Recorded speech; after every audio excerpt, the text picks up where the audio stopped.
అందరికీ నమస్కారం. వైఎస్ఆర్ కాంగ్రెస్ పార్టీ నాయకులకు, కార్యకర్తలకు, అలాగే రాజశేఖర రెడ్డి గారిని అభిమానించినటువంటి ప్రతి ఒక్కరికి కూడా మన పార్టీ ఆవిర్భావ దినోత్సవ శుభాకాంక్షలు. రాజశేఖర రెడ్డి గారి మరణానంతరం వారి యొక్క ఆశయాల్ని ముందుకు తీసుకెళ్లడం కోసం జగన్మోహన్ రెడ్డి గారు వైఎస్ఆర్ కాంగ్రెస్ పార్టీని స్థాపించి అనేక కష్టాలని, ఇబ్బందుల్ని ఎదుర్కొని ఎక్కడా కూడా వెన్ను చూపకుండా ప్రజల పక్షాన నిలబడి ప్రతిపక్షంలో ఉన్న, అధికారంలో ఉన్న ప్రజల యొక్క మంచి కోసమే ఈ రోజైనా పనిచేస్తుంది. అధికారంలో ఉన్నాం కదా అని విర్రవేగలేదు, ఓడిపోయాం కదా అని చెప్పి కృంగిపోలేదు. ఖచ్చితంగా భవిష్యత్తు మళ్ళీ మనదే అవుతుంది. అధికారంలో ఉన్నటువంటి 5 సంవత్సరాలు యావత్ భారతదేశంలో ఉన్నటువంటి ఇతర రాష్ట్రాల ప్రభుత్వాలు కానీ, ప్రజలు కానీ, ముఖ్యమంత్రులు కానీ మన వైపు చూసేటట్టుగా మన 5 సంవత్సరాల వైఎస్ఆర్ కాంగ్రెస్ పార్టీ ప్రభుత్వం జగనన్న సారథ్యంలో పరిపాలన అందించింది. ఇందు గురించి అవన్నీ కూడా ప్రజల మనసుల్లో ఉంటాయి. మనం చేసినటువంటి అభివృద్ధి కానీ, కుల మతాలకి, పార్టీలకి, వర్గాలకి, రాజకీయాలకు అతీతంగా ప్రజలకు అందించినటువంటి సంక్షేమ పథకాలు కావచ్చు,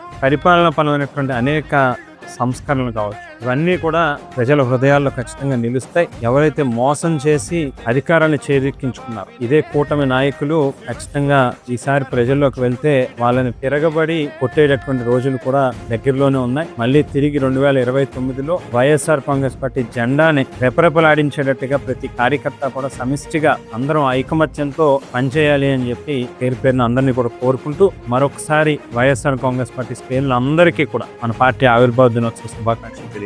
మీ జక్కంపూడి రాజా.